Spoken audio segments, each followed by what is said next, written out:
Hier à la place du Mollard, aujourd'hui à la gare Cornavin, demain ailleurs, les personnes toxicomanes nous effraient souvent. Toujours dans des lieux publics de grande affluence, pour provoquer ou appeler à l'aide, comme si se mélanger au foisonnement de la foule, de la vie, aidait à dissimuler un statut social de condamné ou à endiguer sa condition d'exclu. Pour ces personnes, la vie est un calvaire car elles se meuvent dans un microcosme en marge de la société avec un amour-propre et une image de soi meurtrie, la faculté de concentration atteinte et la pression de devoir se procurer de la drogue à tout prix. Cet état les mène souvent à négliger ou dénier leurs besoins fondamentaux de nourriture, de sommeil, d'hygiène, entraînant une condition de vie ardue, accrue par l'isolement. Dès le mois de février 2004, la situation autour de la gare s'est considérablement modifiée. La police de la gare a pour mission de nettoyer la gare Cornavin et ses alentours des scènes de la drogue. Aucun groupe ne peut désormais plus se former sans être interpellé par la police. Les récalcitrants prennent le risque de se faire verbaliser pour avoir fréquenté ce périmètre, devenu pour eux zone d'exclusion.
Quels sont les bienfaits de la task force?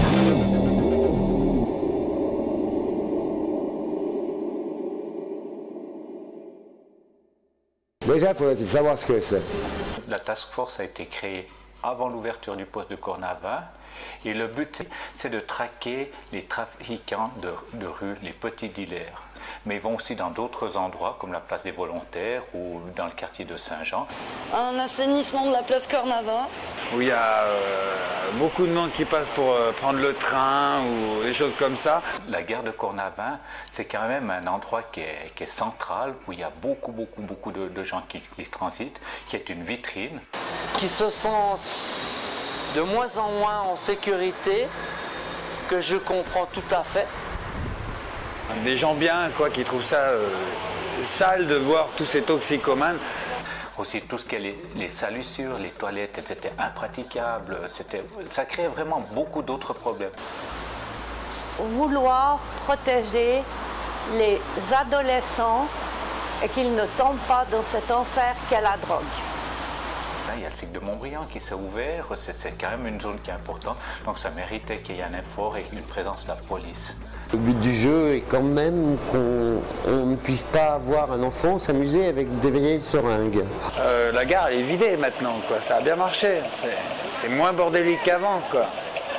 Parce que quand le trafic, quand toute la zone de la drogue était concentrée sur la gare de Cornavin, je peux vous garantir que les usagers et les commerçants de la gare et des environs immédiats, ils ont dégusté. C'est vrai qu'ils ont fait de l'ordre, mais maintenant ils ne servent à plus rien du tout. Il faudrait voir bagarre entre politiques, mais non, à ce que les gens se mettent d'accord entre eux pour que les choses évoluent, parce qu'à ce stade-là, les choses stagnent et ça fait ni du bien d'un côté, ni du bien de l'autre.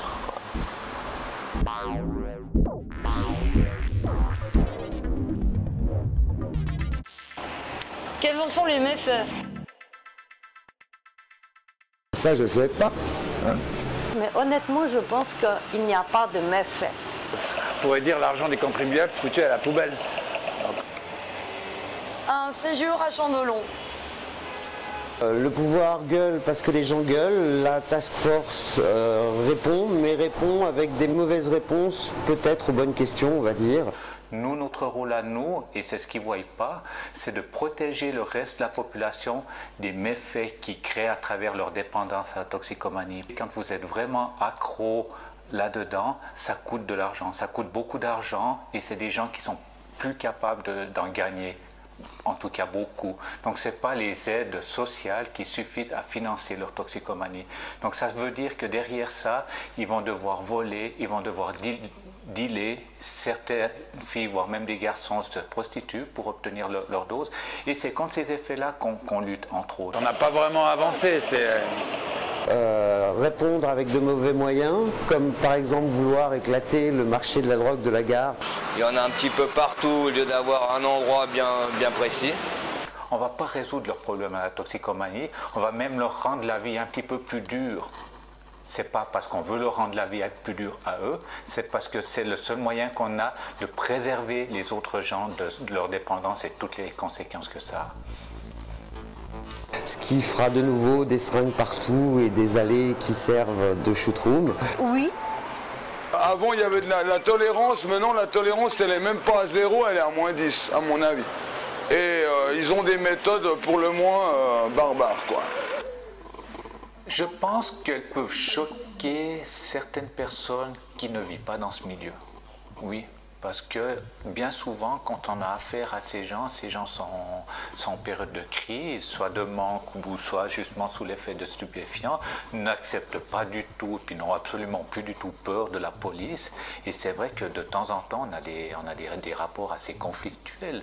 Donc pour monsieur tout le monde qui a une vie normale et puis ça peut être quelque chose de choquant, eux et nous, on est confrontés là-dedans. Donc peut-être qu'on banalise trop, c'est ça, mais encore une fois, on n'a pas le choix. Ce sont des arrestations arbitraires, sans but.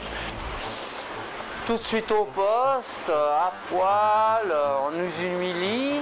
Et aussi, quoi, quand ils arrivent et puis qu'ils commencent à te sauter à la gorge, qu'ils te soulèvent, ils nous foutent des coups de beutin sur la tronche, ils nous tordent les bras, qu'ils t'étranglent ou bien qu'ils te mettent les mains derrière le dos et puis que... Surtout aux femmes, quoi. Merde. Qu'on est plus sensible que les hommes et puis que... Je sais pas ce qu'eux ils en tirent, mais pour nous, il n'y a rien qui change, quoi. On se fait arrêter et puis ils nous font signer un papier et on repart. C'est pratique, je trouve, de se débarrasser du problème comme ça. Ils ont reçu des ordres d'une certaine personne et il n'y a pas de... Non, en aucun cas, ils sont bénéfiques. En tout cas, ils ne nous aident pas du tout.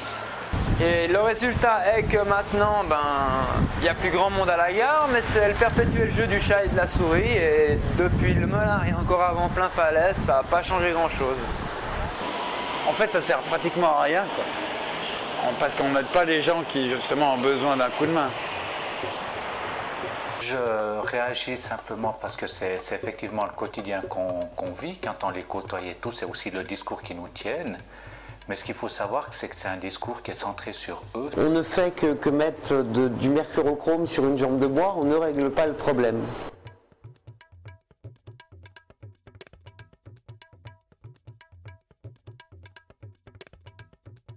Ensuite, alors. Est-ce que la police t'a apporté quelque chose?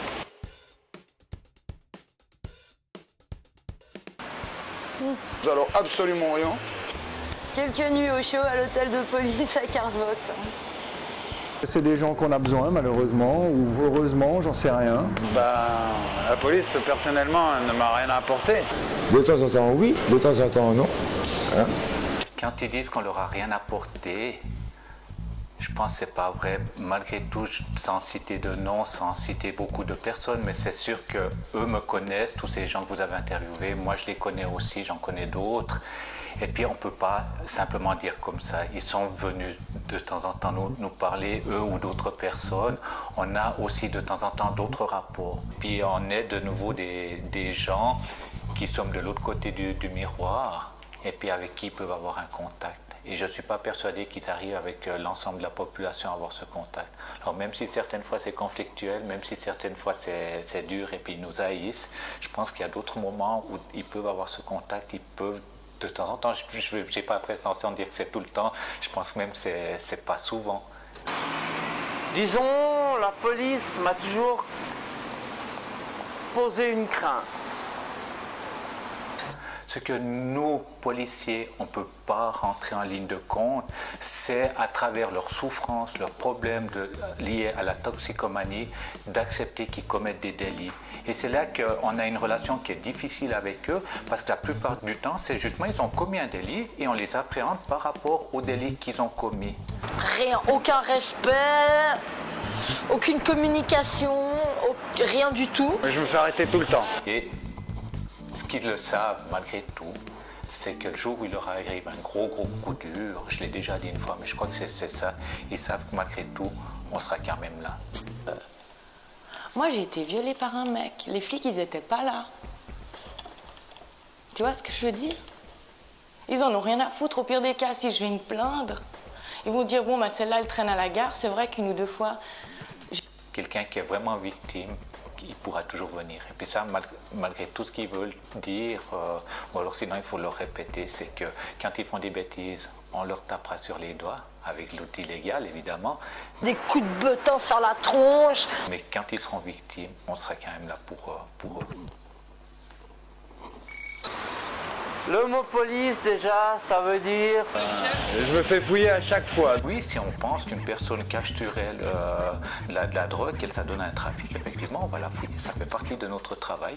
Même si pour eux, c'est humiliant, pour nous, c'est jamais drôle de fouiller une personne non plus. Ça fait partie de la misère, on la comprend. C'est si t'as pas été sage à l'école... on va te dénoncer à la police. On doit, nous, déterminer ce qui s'est passé et après, une fois qu'on a déterminé, on a des faits précis et c'est par rapport à ces faits précis qu'on va établir un rapport, qu'il va y avoir une sanction qui va être prise ou qu'il y a un jugement plus tard qui va être donné. Est-ce qui crée probablement un mal-être entre nous, toxicomanes, et la police et la municipalité qui est derrière, qui voudrait faire quelque chose peut-être pour nous et que nous, on n'a peut-être pas compris ou qu'on ne veut pas entendre, qu'on le juge à notre façon. Et l'autre aspect qui est très très dur, c'est qu'ils nous disent toujours qu'ils vont s'en sortir. Ils nous disent toujours, ça y est, je suis une cure, maintenant c'est bon, je vais m'en sortir. Et puis on leur dit, oui, mais t'es ici. Puis ils nous disent, ouais, mais c'est parce que je viens voir des potes.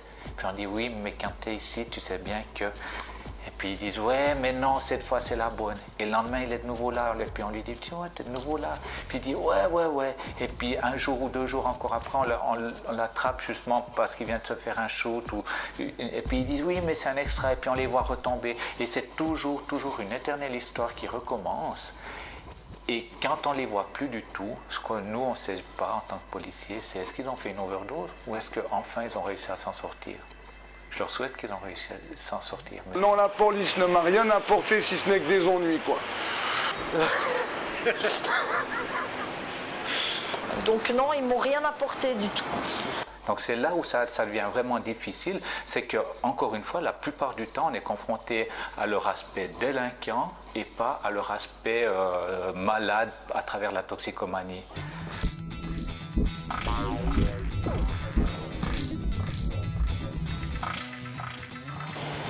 Que souhaiterais-tu leur dire? De temps en temps, merci, et de temps en temps, merde. Bah absolument rien, parce que c'est comme parler à un âne. De toute façon, ils ont leurs ordres. Pour eux, on n'est rien. Pour eux, un toxicomane n'est plus un être humain. ça n'est pas un animal non plus. Ils le considèrent comme inutile, certains. Et quand on tombe sur une personne comme cela, le toxicomane va se révolter, va être agressif. Je vous emmerde. Voilà. Bon, j'espère leur faire comprendre qu'on peut encore parler avec moi. J'aimerais leur dire un peu plus de compréhension, de discussion. Des fois, on est mal vu, parfois même par certaines victimes. C'est que notre rôle de policier, c'est d'établir les faits, de déterminer les preuves. Et par rapport à ça, c'est des fois difficile d'écouter les gens complètement dans ce qu'ils disent si ce n'est pas cohérent par rapport à la réalité des faits. C'est correct qu'ils ne fassent pas trop de zèle. Parce que à quoi ça sert de se tirer toujours dans les jambes?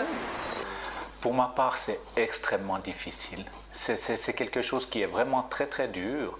Parce que je crois que, là ça je peux le dire pour tout le monde, on ressent la détresse, on ressent ce à quoi ils sont mêlés, leurs problématiques.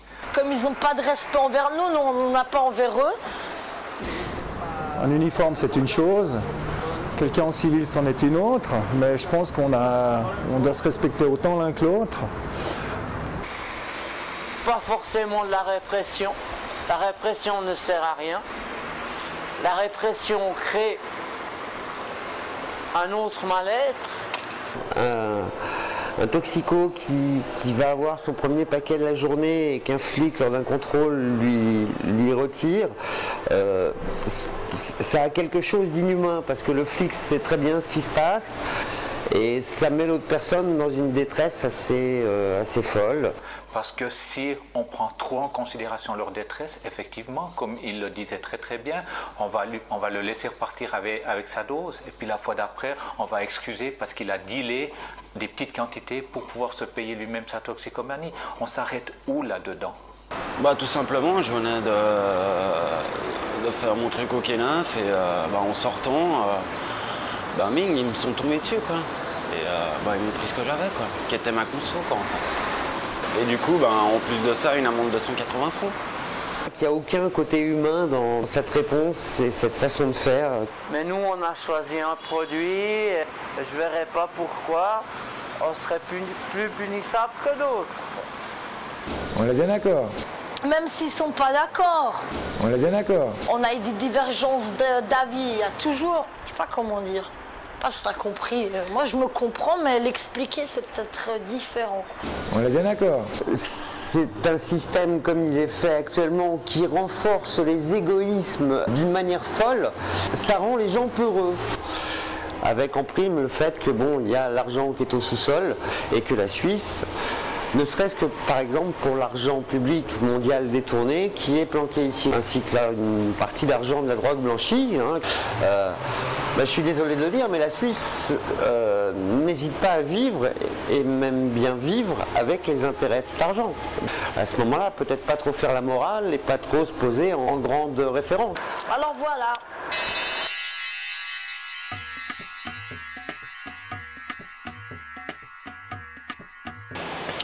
As-tu ressenti à un moment ou à un autre que tes droits étaient violés? Tout à fait. Oui, constamment. Comment dire, tous les jours, régulièrement, sans qu'on puisse rien y faire. Oui, je l'ai ressenti. Et alors plus d'une fois, non seulement par les violences et par les fouilles à corps, par le manque de respect, par le langage grossier et brutal, et par, la mise à nu, je dirais, de ta personnalité dans la rue. Dès qu'un policier vous interpelle et qu'il a en main un motif de faire agir son métier de policier, il dépasse régulièrement les bornes à beaucoup de niveaux. Plusieurs fois. Et en sachant qu'il est en position de force par rapport à ça. Ou bien il nous prend au poste de flic, ils nous gardent rien que pour avoir parlé mal, mais eux ils nous parlent pas meilleur, quoi. Très très souvent, presque tout le temps. Donc comme je revis encore dessus, le non-respect, mais c'est pas que ça. Devant les gens, il n'y a aucun égard. Clairement, ils te tutoient alors que si ça se trouve, ils ont 10 ans de moins que toi. Ils connaissent pas ta vie, si ce n'est à part un dossier, et ils se permettent de porter des jugements qui sont, pour la plupart, issus de ragots ou de choses qui ne sont pas forcément vraies, quoi. Il n'y a pas si longtemps, j'ai été contrôlé avec un attel sur moi qu'ils avaient contrôlé, qui n'était pas volé. Alors ils me l'ont confisqué, on attend que je leur ramène la facture. Donc pour moi, apparemment, il n'y a pas de droit qui me le confisque, quoi. C'était juste histoire de m'embêter un peu, quoi. Je ne vais pas répondre pour les cas particuliers, hein, parce que chaque cas particulier, on a pour habitude que si quelqu'un répond, c'est la personne qui a été intervenue dans ce cas-là et qui a la connaissance. Au début, quand je vivais encore au compagnonnage avec un ami et que lui s'est trouvé pris dans une histoire où il n'avait fait que conduire une voiture et il ne connaissait pas les aboutissants de tout ce qui avait été mis en place par deux. Lui, il s'imaginait que c'était simplement les conduire en voiture, que son rôle s'arrêtait là.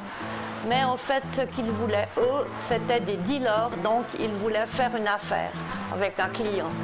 Et ça, mon ex-ami ne le savait pas. Et du fait que j'habitais avec cet ex-ami, quand il a été interpellé, j'ai été également interpellée et j'ai dû faire 2 mois de prison sans savoir réellement pourquoi. Et c'est grâce à mon avocate qui a remué ciel et terre que j'ai pu en sortir et qu'on a reconnu qu'en fait je n'avais rien à voir là-dedans. Mais là, à quelque part, ils ont violé mes droits car moi-même, je n'avais jamais été en contact avec ces deux. C'est pas censé, je comprends pas pourquoi. On m'a pas donné plus de précision. Tout ce qu'on m'a dit, c'est que je suis interdit de gare, quoi. Non, c'est pas fait de manière aléatoire. L'interdiction dans la gare ou la galerie marchande, c'est des lieux qui appartiennent à une entité privée. Que ce soit les CFF pour la gare, que ce soit le parking de Cornavin pour la galerie marchande. Et c'est ces gens-là qui veulent interdire l'accès à des gens qui posent des réels problèmes là-dedans. D'ailleurs, il n'y a pas si longtemps que ça, je suis arrivé devant la rotonde de la gare, salué un ami. La police tout d'un coup est arrivée, m'a séquestré, m'a pris dans son poste et m'a fait signer des papiers comme quoi j'étais interdit de gare alors que je n'ai jamais volé un œuf, alors que je n'ai jamais fait de business, tout simplement parce que j'étais là et que je dérangeais. Est-ce normal? Non. Les gens, quand ils n'avaient pas l'argent pour se payer leur boulette de coke, le dealer leur disait « mais c'est pas grave, tu vas me chercher 2 jeans 501 ou 2 parfums Gucci ». Le toxicomane descendait, première bouteille qu'il trouvait, il prenait la commande, parce que la commande, si c'était des jeans, c'était fait la couleur, la taille et tout, il prenait ça, il remontait, puis c'était comme ça. Nous, on fait que appliquer une plainte pour violation de domicile qui est déposée par ces gens quand les personnes à qui cette interdiction a été notifiée ne la respectent pas.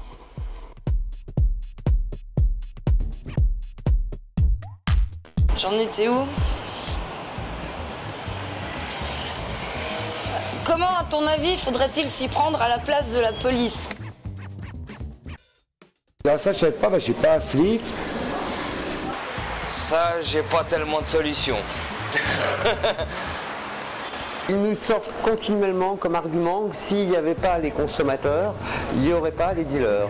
Alors on peut nous passer tous à la chambre à gaz, c'est une solution de réponse.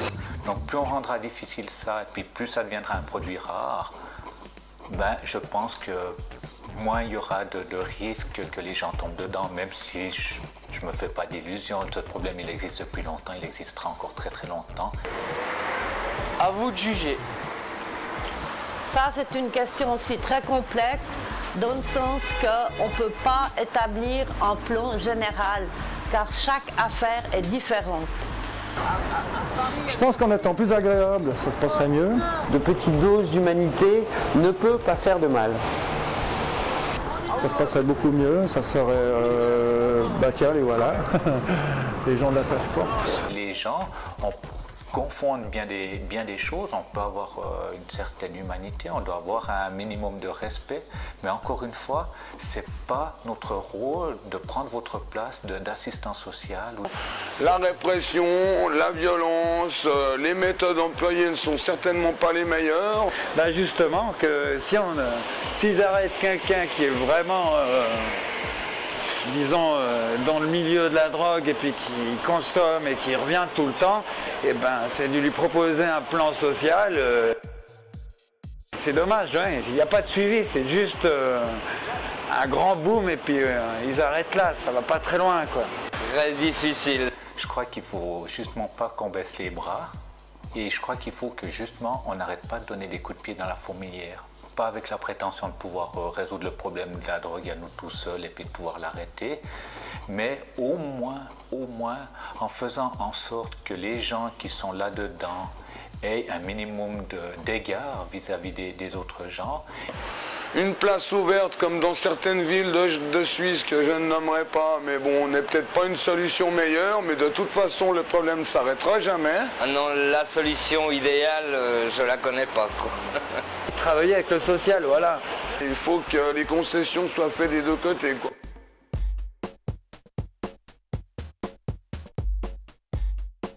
Que penses-tu leur apporter? Moi, leur apporter, je suis pas sûr que je leur apporte quelque chose non plus. Ben, ma présence, mes emmerdes et mes emmerdes. Que du mépris. Voilà. Et de temps en temps un peu d'humour quand même. Hein. On les aime bien, on en a besoin. J'aimerais juste leur faire comprendre que la politesse, ça va dans les deux sens. Ouais, leur apporter, non. Alors là, faut que je réfléchisse un petit peu. La discussion est ouverte. Oui, pour certains, de nouveau la haine, mais c'est pas ça, c'est pas vrai, il faut les voir certaines fois, je pense que... Ben, disons que je vis la situation de l'intérieur.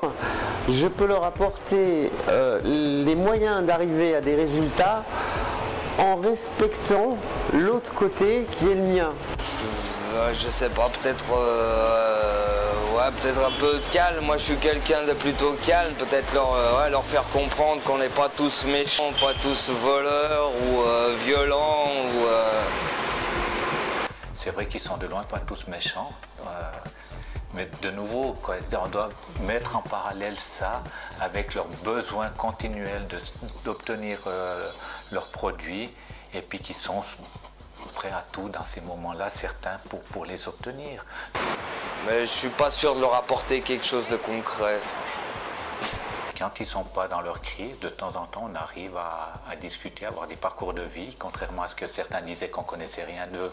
Vous seriez étonnés certaines fois ce qu'ils arrivent à nous dire. Et puis donc non, moi je pense qu'au contraire, leur contact, pour moi, c'est quelque chose d'extrêmement enrichissant, même si certaines fois c'est pénible et puis que je m'en passerai.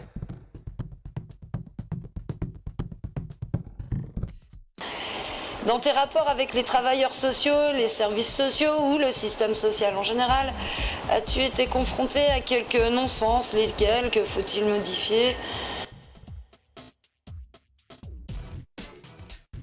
Même si il m'est arrivé de ne pas m'entendre humainement, mais avec les services en question, je pense qu'à Genève, on ne peut pas se plaindre. Au niveau social, je trouve que Genève est un canton qui est très ouvert et qu'on n'a vraiment pas à se plaindre. On peut se doucher, manger gratuitement, laver ses affaires gratuitement. Il y a des infrastructures qui sont faites et qui sont très bien faites. Simplement, il faut savoir où et savoir s'en servir. Ouais, j'ai été confronté un peu à deux, trois non-sens, ouais. J'étais vraiment désespérée que c'était un appel au secours et eux n'en ont pas vraiment tenu compte. Ils m'ont donné un rendez-vous pour les semaines suivantes. Alors que moi, j'avais besoin de pouvoir parler à quelqu'un dans l'immédiat. Quand on se retrouve comme ça, la chose qu'on fait, c'est qu'on consomme encore davantage. Et on est révolté. Moi, vu que je suis à la rue et puis que j'ai mon permis C qui est échu, le fait de ne pas avoir d'adresse, je ne peux pas renouveler mon permis C. Et le fait de ne pas avoir de permis C, je ne peux pas trouver une adresse. Donc ça tourne en rond, alors je ne peux pas faire de cure, je peux pas avoir j'ai pas le droit au social. Et puis ça fait un peu un cercle vicieux. Donc tu crèches où là? Je me démerde, je dors dans les allées, chez des copains, dans des caves, des trucs comme ça. Je touche pas un centime ni de l'assistance, ni de l'AI, ni rien du tout, quoi. Je me débrouille au jour le jour avec des copains. Moi j'ai des moyens de travailler et de bricoler, je sais faire beaucoup de choses, donc j'arrive à me démerder et à gagner un peu d'argent. L'argent social n'est jamais un bon argent. Alors ça oui, oui, j'ai remarqué. Il ne correspond à rien et je n'ai jamais vu qu'il arrive à faire le bonheur. Non, pas vraiment.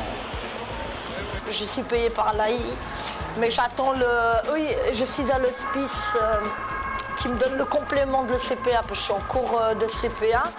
Là-bas, ils ne sont pas géniaux non plus. De par cet argent qui tombe, il y a forcément un moyen d'avoir aussi une paix sociale un peu bancale. Des fois, ils nous laissent pendant les fêtes sans rien du tout. Des fois, ils donnent 600 francs par mois, mais qu'est-ce qu'on fait avec 600 francs par mois? C'est un système tellement compliqué qui est souvent, au niveau des paperasses de tout ça, nous décourage beaucoup.